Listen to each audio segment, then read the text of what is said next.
Hi, I'm Michael, your host. Welcome to The Journey. Today we're going to be discussing nose work. What is nose work? Does your dog have to go to work to have nose work? I don't know. Let's listen in and learn. I'm Michael, your host, and welcome to The Journey. You know, you've heard all about sniffing dogs, nose work, and now you want to know where to begin with your own dog. Well, I brought Glenn and Kristen here today so that we can actually visit about this and really understand what it means for you and your dog compared to what they do with their dogs. So with that, I've got Glenn Cook, who's a dog trainer in Australia and in the land down under, I always say. And he's got his hands full there with a bunch of dogs. He works with not only just everyday dogs, but he also works with police and service dogs for, from finding, scents for bombs and all this crazy stuff he was talking about last week that just has got me so much into this space of I want to know more about all that he does when he works with these people.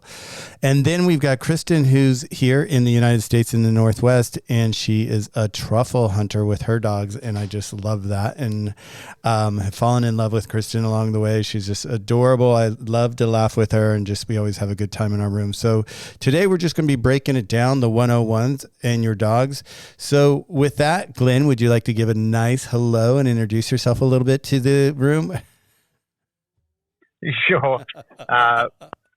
It's morning here in Australia, so good morning, everybody. Thanks for joining us. My name's Glenn Cook. I've been training dogs on the professional circuit for 30 years. I did actually a certificate in 1990 called the National Dog Trainers Federation, Certificate 3 in Professional Dog Training and Behaviour. So I've been on the scene for quite some time. It's been a great ride. I got into the scent area from it was a little bit of a mistake how I sort of got involved in it, because I started off more in private law enforcement, and we were training a lot of bite work dogs. And one of the applications that we were doing in the bite work was teaching dogs to hunt for people. So I got involved in doing detection unwaringly, because I didn't really want to do it. I didn't understand anything about it. I was more invested into the bite side of things. But one sort of complemented the other, and I didn't sort of see it until later in life. And it was a really fascinating transition to get involved in it. And then once I understood the power of olfaction and how interesting it was, I was in hook, line, and sinker. I was really invested in the pragmatic side of it. So from there, I got involved in a lot of scent detection training, which got me into doing explosive detection for the port authorities in the east coast of Australia. So I'd fly between Melbourne, Sydney, and Brisbane, searching cargo for a lot of passenger liners. So the big cruise ships that were leaving out of our docks, I was doing a lot of that. And, one thing led to another. I've been involved in quite a lot of different fields in it, but then I started getting involved in noseworks judging. So my friend Marion, who brought Noseworks to Australia, she went over there with a lady called Jill Marie, and those two hit it off, and Marion brought Noseworks back here, and her and I were having coffee one day, and she said, "Could you please come and judge for me? I'd love to use your experience and work with all the people there," and it's been an absolute blast. So there's been a lot of other things that I've filled in the side. I don't want to monopolise this introduction too much. Lately, my project is working with a former military team called Red Team. So what they do is they manufacture on-site for government applications homemade explosives, and then I work with the canine unit on teaching them how to detect it, or just work with it. So a lot of those people are very professional people at present. They've got great programs in place. I'm not saying that we're teaching them from scratch. It's just that we're working with the odor that we're manufacturing. So awesome job. Love it. Love working with those guys. It's good fun. I get to spend, 8 days just being a boy with a bunch of boys and girls.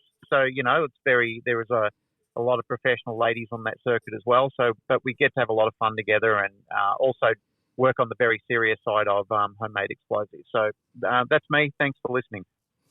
Yeah, and I'm excited to dive more into that serious side with the red team because that's what's got me so excited about what you were talking about a couple weeks ago. And there's a couple other things I want to visit with you as well, Glenn. Let's jump to Kristen. Hello, Kristen. Would you like to introduce yourself a little bit and say hi to our room? Absolutely. And I have to chuckle that you give Glenn more direction when he's to introduce himself because of the day that he just said hi. Well, I have to, I'm here, I'm the host. I've got to okay, step it up here, Mr. Glenn. Just cracked me up. So, hey guys, my name is Kristen. I am a truffle hunter in the Pacific Northwest. I truffle hunt with my 4 dogs. I have 2 border collies, a Belgian Tervuren, and a Sheltie, and I teach other people to truffle hunt with their own dogs. Oh, that was quick. With their own dogs. Click. I love that. That's why I got you two together here. I'm telling you. So where did I want to go back to the basics with you guys, if you guys can handle the basics a little bit here from Glenn, you mentioned that Marie brought Nosework over to Australia and you started working with her and she brought the competitions and all that. And then you also, Glenn, last week, I believe it was last week or a week before, you mentioned that there's somebody here in the United States that's like the OG of Nosework, a guy that you mentioned. Do you remember his name, Glenn? I'm thinking we're talking about a guy called Pat Nolan. Yeah. Who we affectionately refer to as the grandfather of scent, because a lot of the containers and the vessels that we actually use in scent work these days when we're teaching dogs the fundamentals of skills, and not everybody does it all the same way. Like we have a pretty affectionate tussle with each other that everybody's an expert and everybody's got their way of doing things, but there is always a lot of ways that it kind of works with the old adage that a lot of roads lead to Rome, and it's the same with a lot of dog training principles as well. Like there's a lot of people have preferences in the way they do things, and we all have like our signature thing or something that's very unique to our tribe or our tribal way of thinking. However, when you go cast back and you talk to people like Pat Nolan, a lot of the concepts that we have generated from in scent work these days, like a lot of the concepts that we're using were things that he just one day was deciding this is a difficult job, and if I have the right tools, the difficult job will be a lot easier. So he was the guy that sort of came, brainstormed about, like if I did this and started this with puppies, this would make it a lot easier. And then I can transition to this when the dog is a juvenile, and then this as the dog is an adult, or, as the training application is starting to become more successful. So Pat and people like Pat are the pioneers in a lot of the things that we now take for granted, or that we now look at and go, oh, I wonder who invented that. Well, it was people like Pat Nolan. So you talk to him as if, is he still alive? Oh yeah, he's alive and he's still teaching courses. He's still a legend in Oda. I mean, that guy has got more field trial Labradors than a lot of people. So he also mentors a lot of people who are working with field retrieving Labradors or field retrieving dogs and so forth. But in Oda, he has he's lectured and travelled the world. Teaching students his discipline. So fantastic man and very generous, a very kind man as well, and somebody I look up to as a mentor. And where is he located here in the States? Do you know?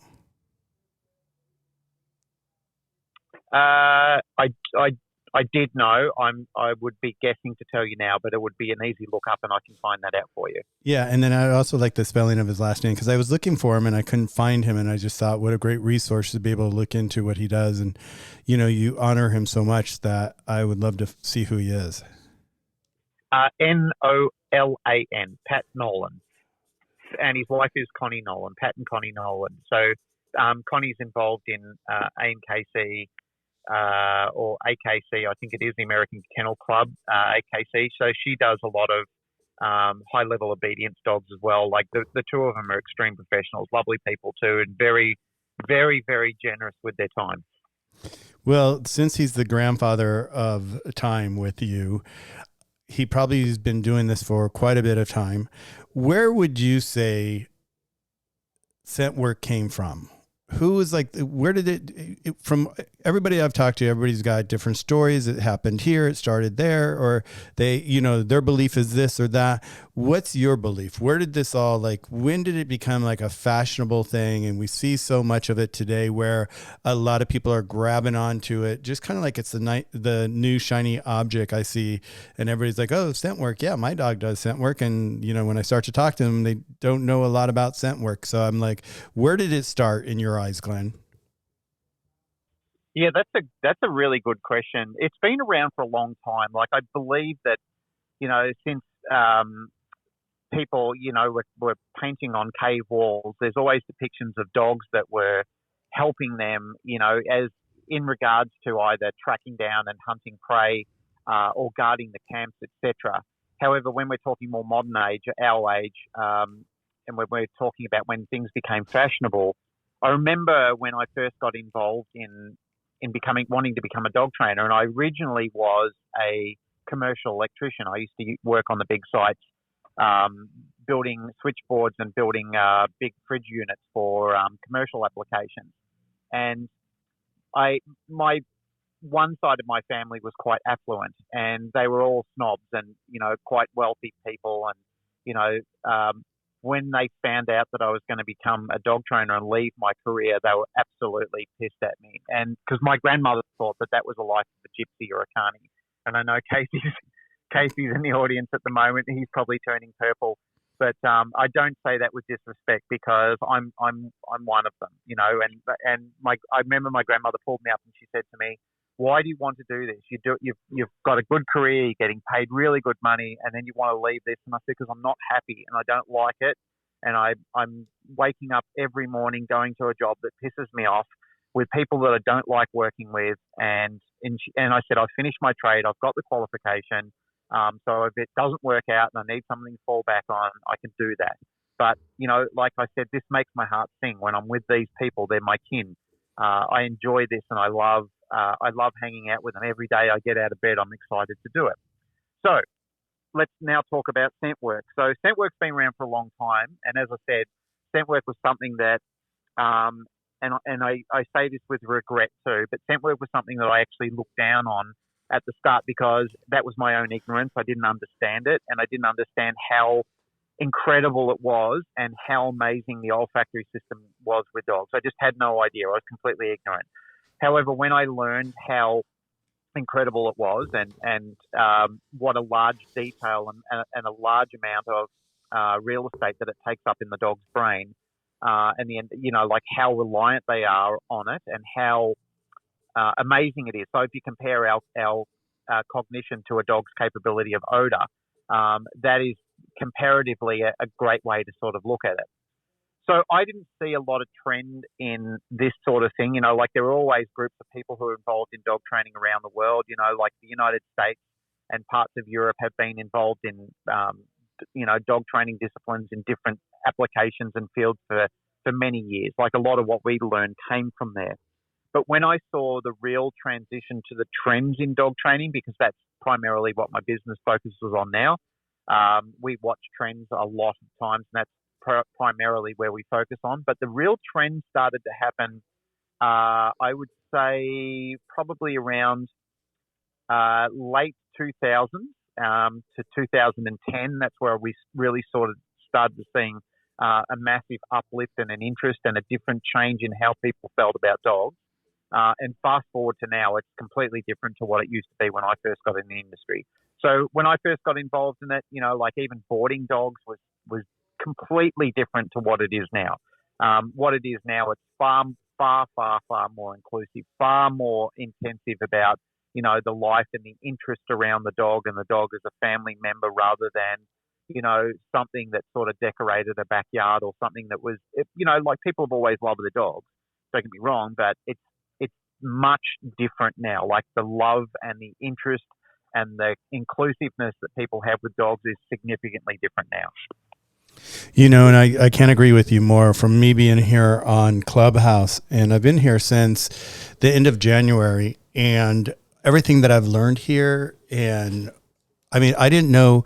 I knew dogs before. I knew pets before. I've been an advocate for pets. I do fundraisers for pets and animals and rescues. And I always had this passion to just take care of their well-being, their health, and just making sure that they're safe and hoping to find them homes and fostered out and all that. But once I got on Clubhouse has given me such an incredible different understanding of our animals, of our dogs, and how the whole world has pivoted in this last 10, 20 years. People are treating their animals like their kids. They want to make sure that they're healthy. They want to make sure they're being fed well. So I see this big uptake, and I see this whole new trend. And I don't think that's a trend. I think that's just the part of the expansion of the universe, and people are moving forward with their animals. And this is where we are with our animals today. If you look back in the 18th centuries, the queens always had a little dog, a little Spaniard next to them, and that was a sign of success and royalty, and it was their companion. They took the dog everywhere, and it's like you see that happening again. It's kind of like full circled back to where we are today with our dogs, is that they are our best friends. We do treat them like our kids. I designed a store in Tokyo called Fifi and Romeo, and it was all designed about clothes, about dogs, and clothes that matched the dog's owner. And in Tokyo, all the girls, when we opened up the store, it was crazy. They just jammed into the store. They'd buy an outfit for the dog. They'd buy an outfit for them that was identical, and they'd jump into the dressing room, and they'd leave the store all dressed up like a doll with their dog. And it was crazy. But it was really fascinating to see how much passion and how much care they would put into these outfits and their designs and what they were looking for. And so I was really blessed to do that. But yeah, there's been a big difference in the way we treat dogs. And I'm excited about it because it's really brought an awareness to me, thank God, here in Clubhouse of what's really going on inside the dog world. And so with that, I'm going to jump to Kristen really quick, because Kristen, I love your story about truffle hunting, how you discovered it. And a couple of weeks ago, you had mentioned, I had asked you the question, have you seen a lot of, social anxiety or a lot of issues or behavioral issues with dogs in your area? And you really said no. And I love that you were able to say no, because you live in a space where you're outdoors, you're wide open. You've got people that have their dogs. You're in the outdoors with their dogs, teaching them how to do truffle hunting. What a wonderful, exciting adventure that you've discovered and created and made such a wonderful practice and work out of it. So I would love for you just to talk about your enthusiasm and your excitement about what is brought to your life and the connection that you have with your dogs today. Oh, wow. That's a big question, Michael. I know. Well, I would say I'm actually going to start with, I kind of echo similar sentiments as Glenn. My original career was sports medicine, and several stable jobs, good income. But I also kind of I was drawn to the dog side of things, and I'll say that to begin with, I was drawn to being involved in something to do with dogs, but I could never put my finger on it. It was like, okay, do I want to be a dog trainer? Do I want to run a dog daycare? Do I want to be a dog walker? What do I want to do? And I never really could put my finger on it. And but I was definitely burnt out on the sports medicine side of things, and I had done everything from working with semi-pro football teams on the East Coast to running a sports medicine program and, actually creating a sports medicine program for a local community college. So I had this pretty good resume, and I just wasn't in love with it anymore. And I just kept feeling drawn to dogs. And so I was involved in just basic dog training to begin with. And then I entered my first agility class. My dog at the time was 10. And I started agility with her at 10 years old. And at that point, I kind of started to see things a little differently. And so I was competing in agility into next dogs that came into our lives and that kind of stuff. And then in 2010, the summer of 2010, we went to Italy. We tried truffles for the first time because, Rick Steves' book says try truffles, and I loved them. And then I had heard that dogs find truffles, and I joked at that time, literally to all my friends on Facebook. I said, "Oh my gosh, I'm going to teach my dogs to find truffles." It was a joke. So we come home later in that winter. Callie, my border collie, has an agility injury, and she has a partial CCL tear, and we're going to be doing extensive rehab and lots of restricted activity and things like that. So I go to my agility instructor, who also happened to do search and rescue and explosive detection work, and I said, I need something to do with my dog. And I just discovered that truffles actually grow here in the Pacific Northwest. Can you get me started? Because you know how to sniff things out, and I can do all the research on the truffles, and maybe like the two things could meet in the middle and we can figure this out. So she got me started with a few lessons, and then I took off from there and started developing curriculum and all that kind of stuff, and fine-tuning things. And the interesting thing was, everybody thought I was crazy.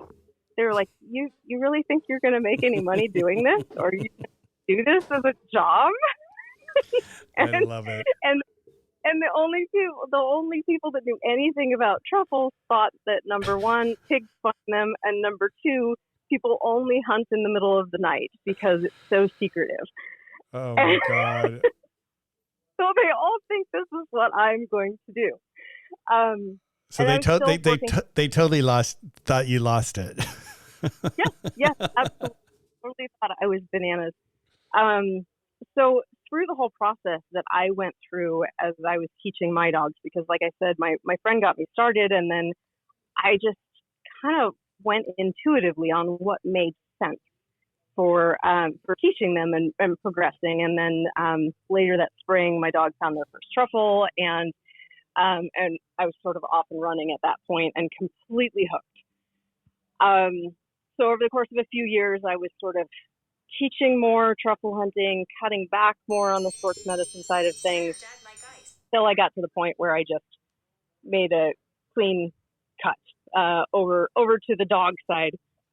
But the thing that has been so amazing for me, going back to your recollection of our conversation about not seeing this increased anxiety in dogs during the pandemic, is I think there's two things at play in my particular situation. There's the scenting itself, which we've talked about has significant health benefits for dogs.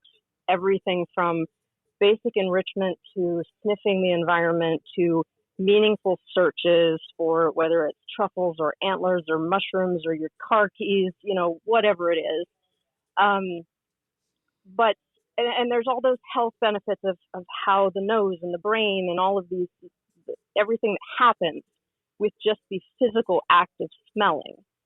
But then when you get into an activity that I do where there's truffle hunting, now you have nature involved, and that compounds the health benefits tremendously, because now you've got the dogs in an outside environment, in a natural environment, where they are reaping the benefits of that nature offers. And we can go into all of those benefits, because just the basic concept of biophilia will blow your mind.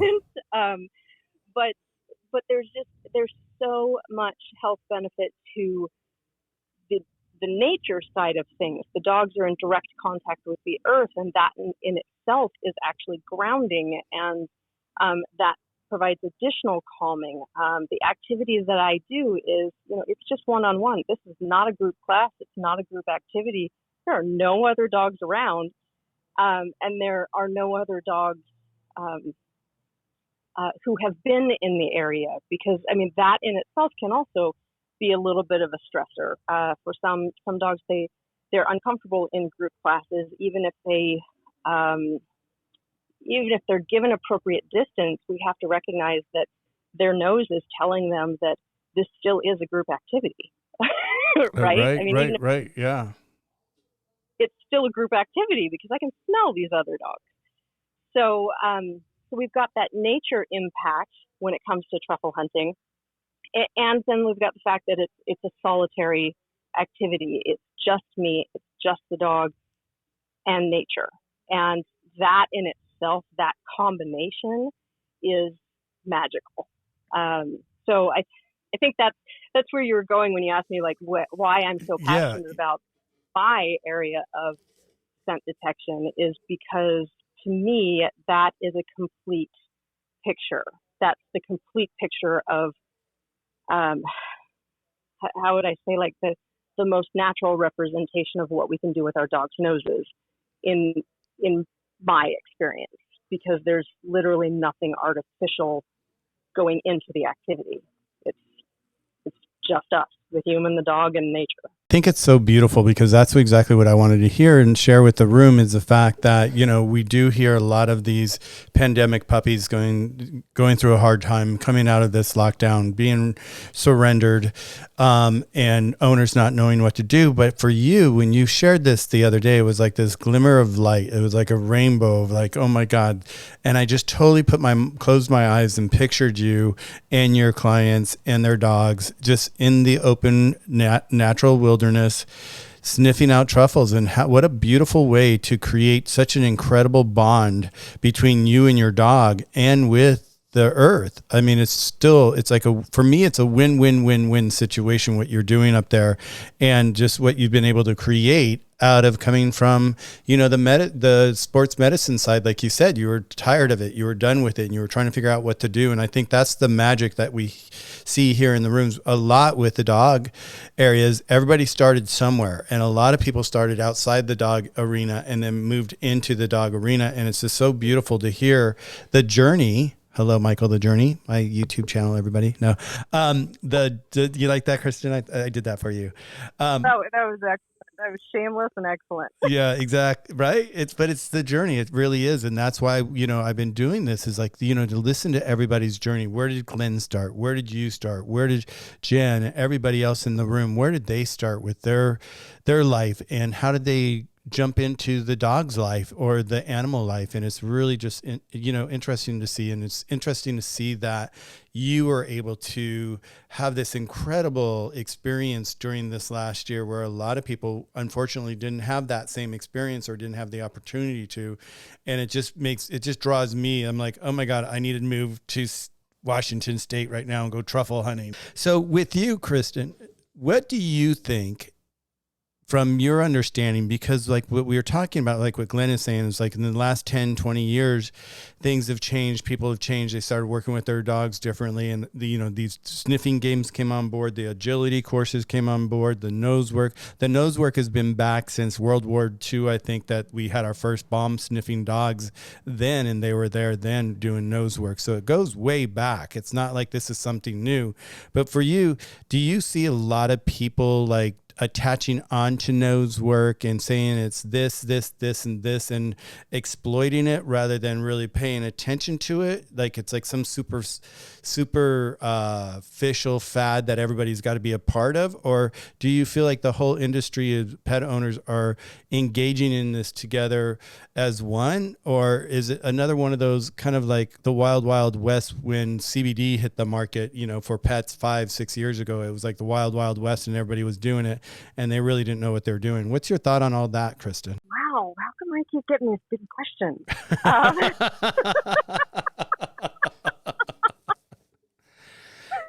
All right.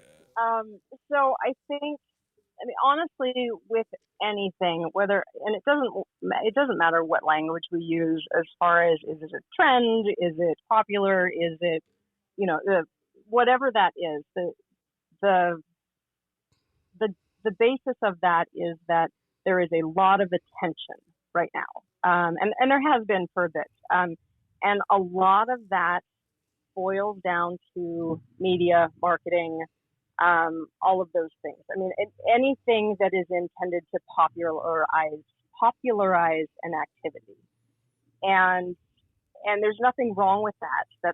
That's absolutely fine. But I think what has happened over time is there is now confusion about terminology and different disciplines and the various activities that people can engage in with their dogs when it comes to scent detection.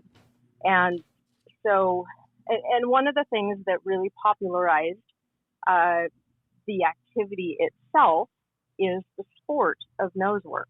And with all dog sports it's a business. And there is nothing wrong with that. That is what dog sports are. It's a fun activity. There's camaraderie. There's bonding with your dogs, all of that kind of stuff. But at the core of all dog sports is that it is a business. And so you get a lot of the marketing and a lot of media and a lot of exposure from those different sports, whatever sport that is. But I think where the confusion starts to come in is that, like you said, those bomb sniffing dogs, they've been around long before any dog sport even existed. So, those hunting dogs, they were around long before any dog sport existed. It's kind of the same concept that happens when people talk about truffle dogs. There's a misconception that there is a specific breed for truffle hunting, and that in itself is not true. And the belief comes simply from the marketing. It's really good marketing. And there isn't a special breed. There's just one that is always in front of the camera. So I think, if I'm understanding your question correctly, it's more of, yes, the scent detection has become much more common.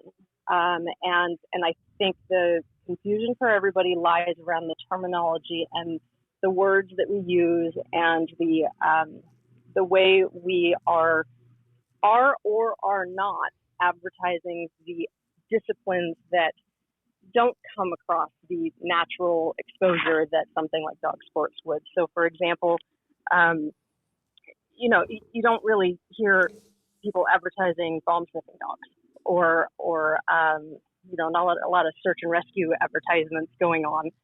A lot of people, when I talk to them, they think I'm looking for chocolate.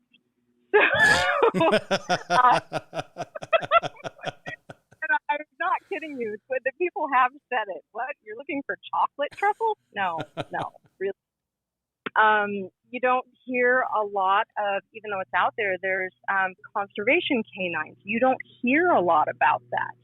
You don't hear about a lot of these real application disciplines. Why? I don't know. Probably because they're, it's not a big business kind of thing. But there's so many opportunities for our dogs to engage in scent detection. And I think it just gets muddied a little bit because the loudest voice is the dog sport voice. And so then people start to think, okay, all enrichment is nose work, and truffle hunting is nose work, and bomb detection is nose work. And that's simply not the case.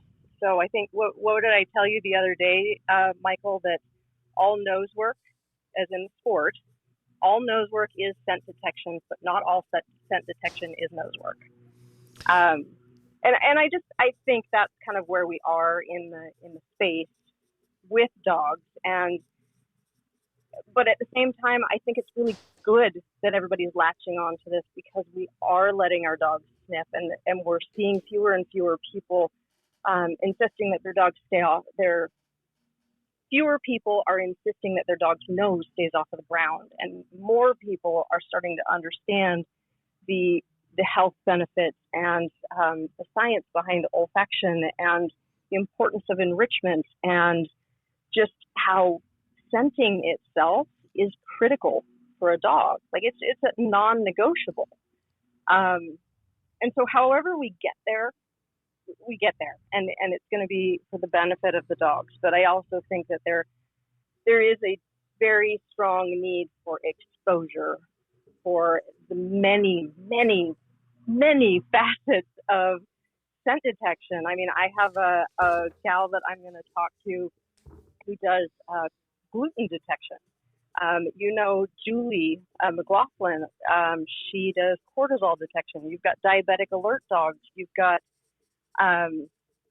Julie, I think, is also doing aspartame.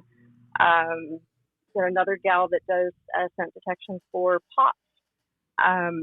So it's just, you've got COVID dogs and cancer dogs, and there's so much, and it doesn't all fit into one box.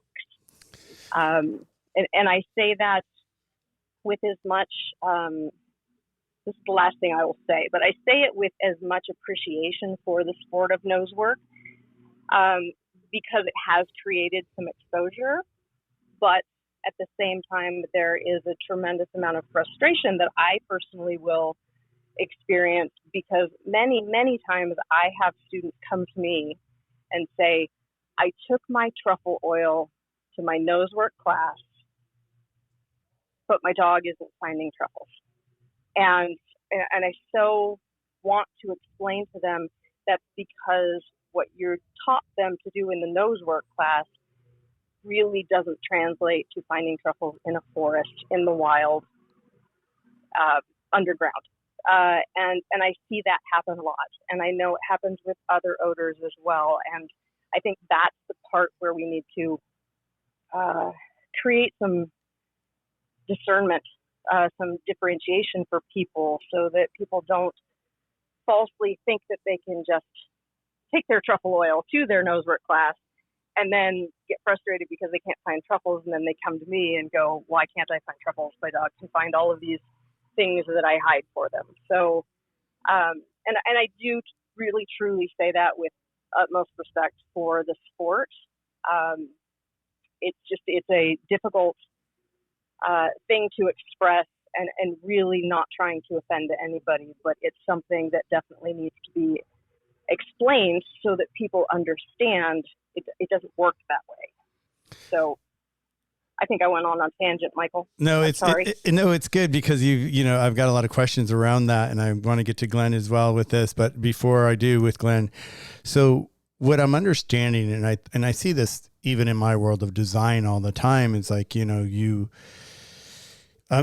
a really crazy out there type of designer, and you look at my work, when I design, people come to me because they want something over the top. They don't usually have a budget, and I just create the magic and I create craziness, but they come to me because they know my style. They know who I am. And so just like what you're talking about is like when people are coming to you for truffles, to train their dogs in nose work for truffles.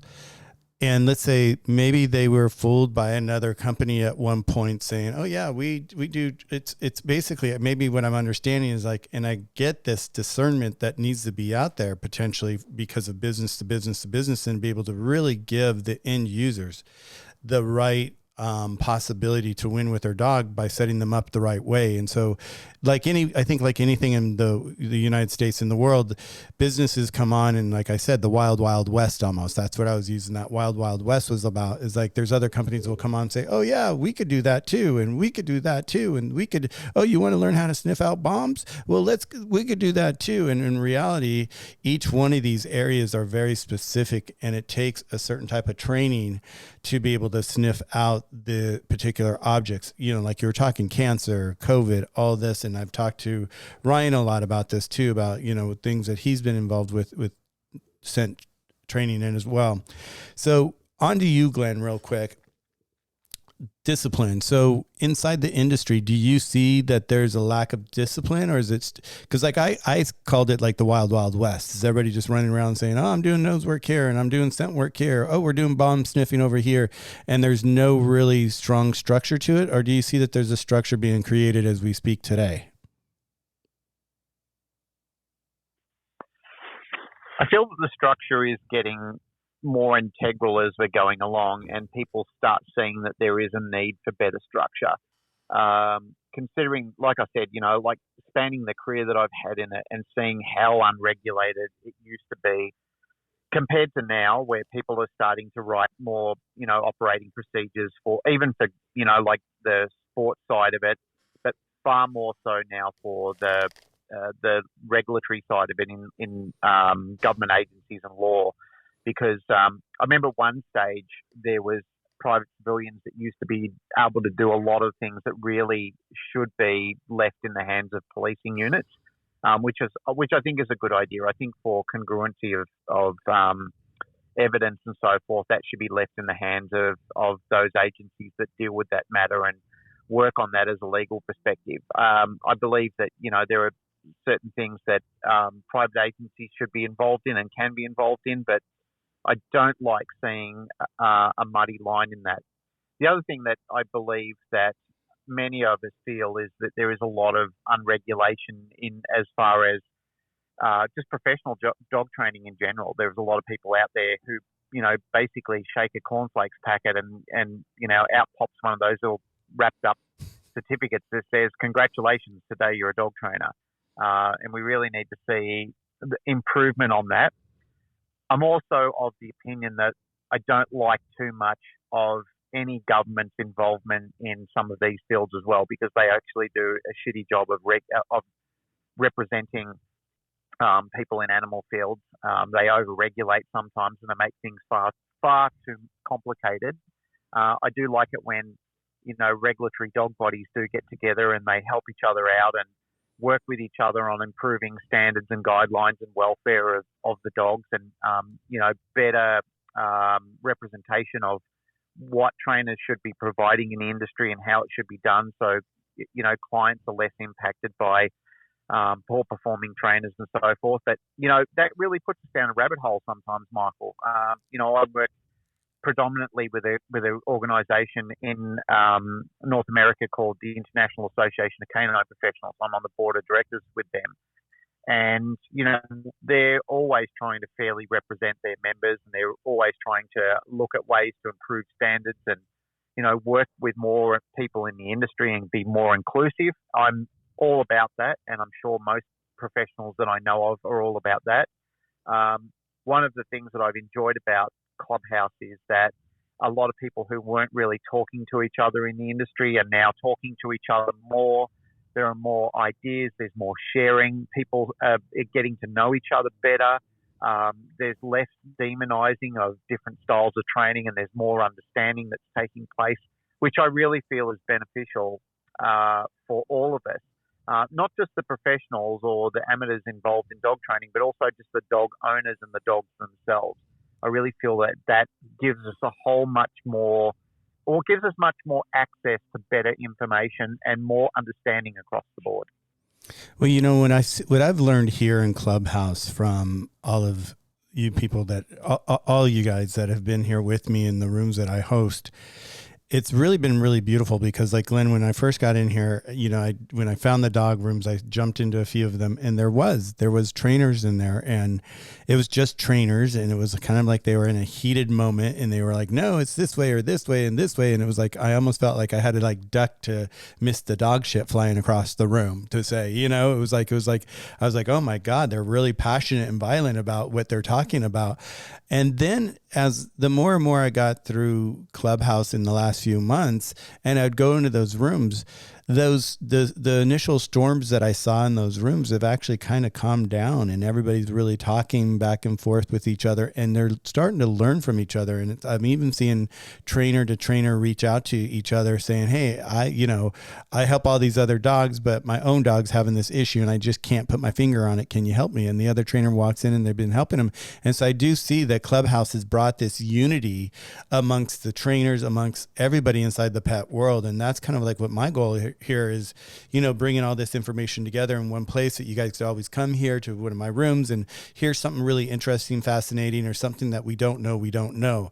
And I think the dog world is still a lot of what we don't know. It's still transitioning into a bigger space, a more calculated space, a more hopefully a space with integrity and honesty, because, as I said, like with the Wild Wild West, when we started developing our product and we were looking for hemp oil for our Essentials Plus line, it was hard. It was hard for me to really find a company that wasn't Wild Wild West. And everybody was saying, oh yeah, I do pet stuff. Oh yeah, I do pet stuff. And when I really started investigating and get to know them, they really didn't do pet stuff. They were just white labeling someone else's product. And it was really hard for me to get through that white labeling process.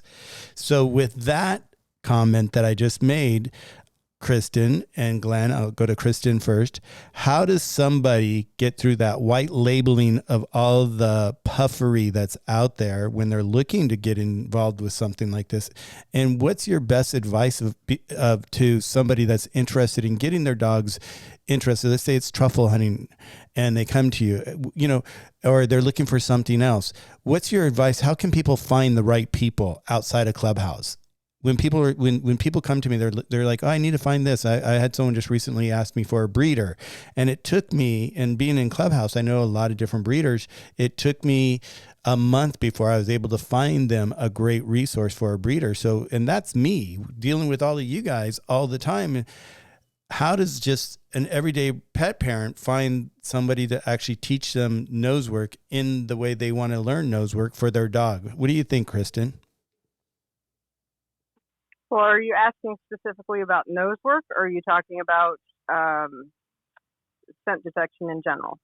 Scent detection in general, just so that somewhere, like, because right now, it's like you were talking about, it's kind of like across the board where, maybe one company will say, oh yeah, we do nose work, we do scent detection, we do this. Oh, you want to learn bombs, you want to learn truffles, bring your oil, bring your bombs, whatever. And they're really not the end person to go to. How do we find that end person? How do we find Kristen? If I didn't know you off of Clubhouse, how would I know to find you to learn about truffle hunting? Where would I go? Gotcha. So first of all, I love what you guys were saying about the rabbit hole of some sort of regulation, and I will say a lot, so much is going to boil down to, just like you said, the key word there is integrity, Michael. And unfortunately, that's not something that can be regulated. So, first of all, I think we as professionals need to set a good example of integrity within our industries.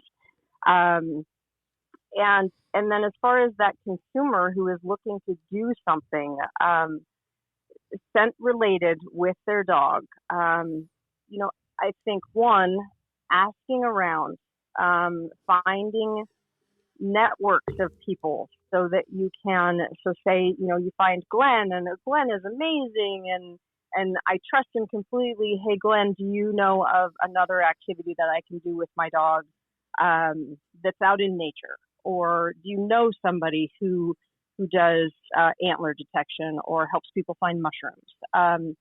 So asking to try and follow the breadcrumbs through a network of people, because those networks are starting to form. And especially with Clubhouse, those networks are starting to get stronger because we've got these worldwide connections now. But I also think the other thing that's really important for people to ask is about someone's experience. So, for example, for me specifically, if someone wants to find truffles, go to somebody who actually finds truffles.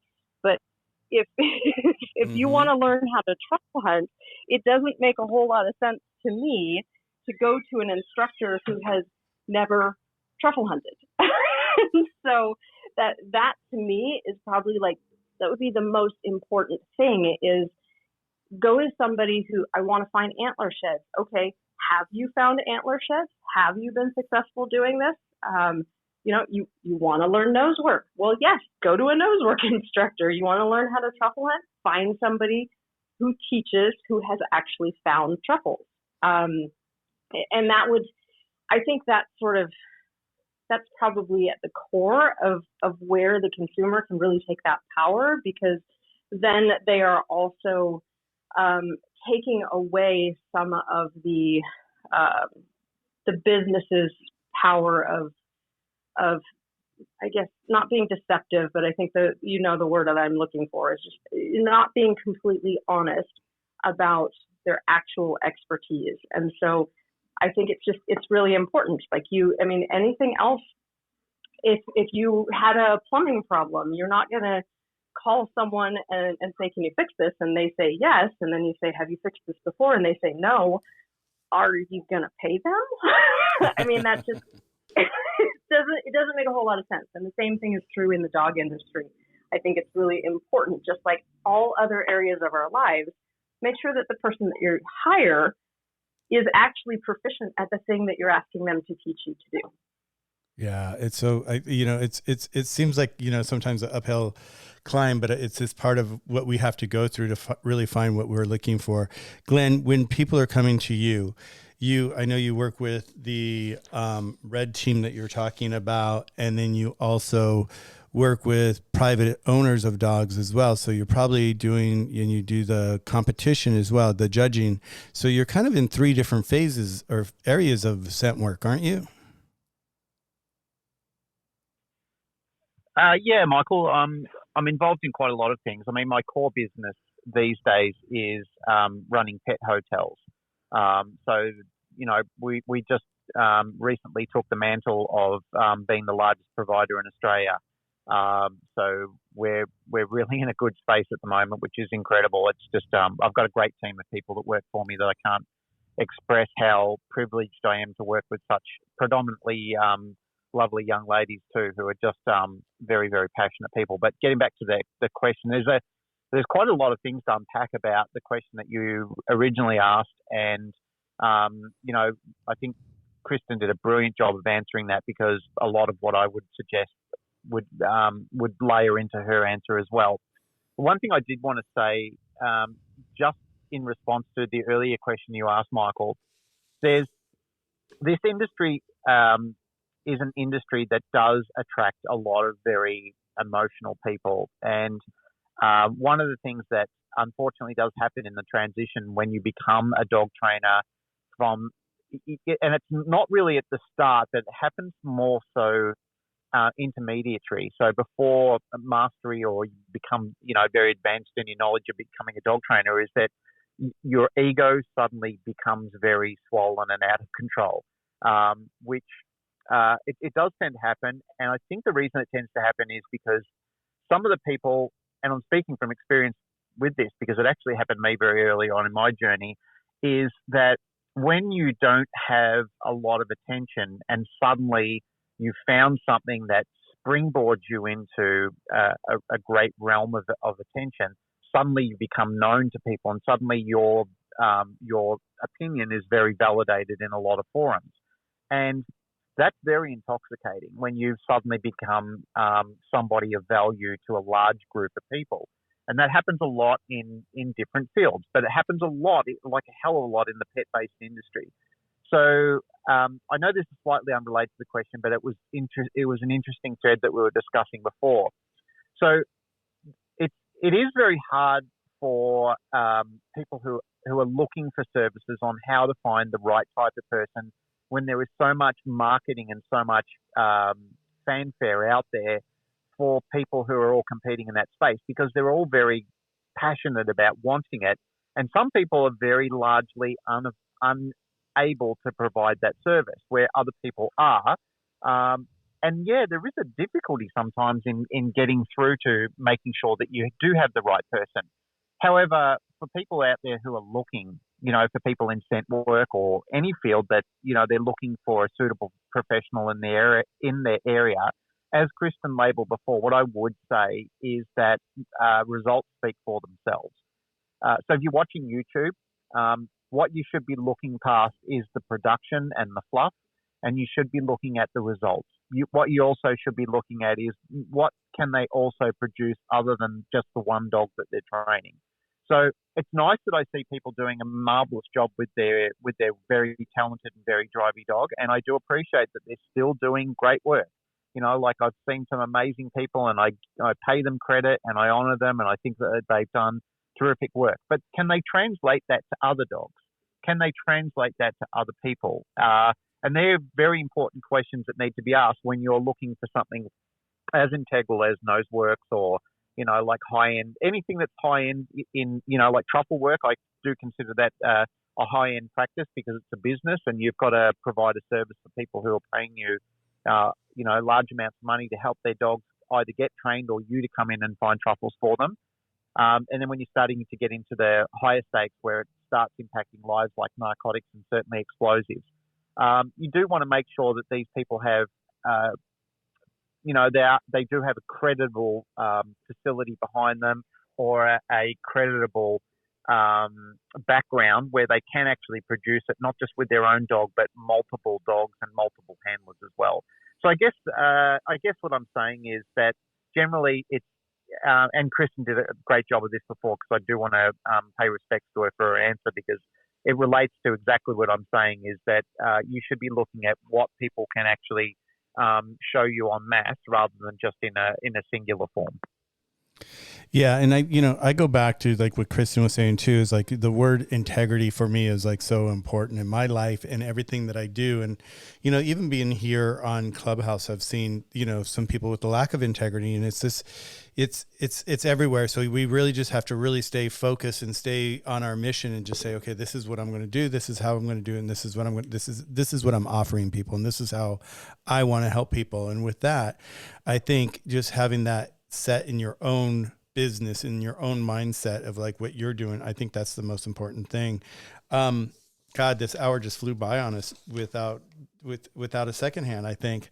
I still have so much, we'll pick this up next week, but I have so much more to ask. Is there anything that we've talked about today, Kristen, that you would like to comment on or add to before we close out the room? I think we opened a big can of worms today. I think we organized some of those worms. I don't know what you do with worms once you let them out of the can. Right. But I think we trained some of the worms. We tamed some of them. No, I think we just kind of have to pick up where we left off. I don't really have anything more to add. I would like to know if it would be okay with you to share with listeners about our event tomorrow before we close the room, and it doesn't have to be now. Yes. I'm going to get to that in 1 second. Glenn, what about you? I know that I totally believe that we've opened up a can of worms and there's so much more to dive into right now. Is there anything that you want to add to this before we close out the room today? Yeah, I'm generally the guy with the can opener that's running around opening the can of worms. I like the worms out of the can, to be honest. I like things to be spoken about and things to be unpacked. I believe that there's a lot of subject matter in the dog training space that should be talked about that's not being talked about regularly enough. But I also feel like that can be talked about professionally as well and in a friendly manner like we're doing. And as I stated earlier, I think that we are, we're making real massive headroads into having some really important discussion with some great people and even uncomfortable ones sometimes. I'm not opposed to having uncomfortable conversations as long as they're done with love and respect, and as long as there is an ability to actually get some good outcomes from that. Better training, better practices, subject matter like this that's very thought-provoking. It doesn't always have to be end in laughs and happiness, but sometimes going away, scratching your head, thinking about things and thinking, I really need to put some more energy into thinking about any of it, like any of the subject matter, whether it be scent detection, whether it be dog training, whether it be qualifications, whatever it may be. Wow, there's so much to break down, Glenn. With that, we're going to go ahead and close the room. Lovely to have you and everybody in the room. Thank you for sitting back, listening to us, and just kind of like breaking down 101. And we're going to be going 101, 102 next week, just to really kind of dive deeper into this, because I think, this is the clarity that people are looking for. They're looking for the knowledge that they don't know. They don't know where to go. They don't know where to turn. They don't know what nose work is or scent work is. And, and people that have pups this last year, it's such a great tool for them to work with their dogs and help with that social anxiety if their dog is having it. And this this is one of the tools that I think is going to be brilliant to be able to bring to the dog's life. So with that, I want to thank everybody for being here to Sniffing 101, you and your dog. Glenn, Kristen, thank you very much. Everybody in the room, thanks for holding the space with us once again. Evening, morning, wherever you are, and I will see you guys soon. Thanks. I'm Michael, and I'm out. Thank you, Michael. Thank you, Kristen. Thanks, everyone in the room. Thank you, Michael. Thank you, Glenn. Always a pleasure. Thanks, everybody. Have a great day. Thanks, guys.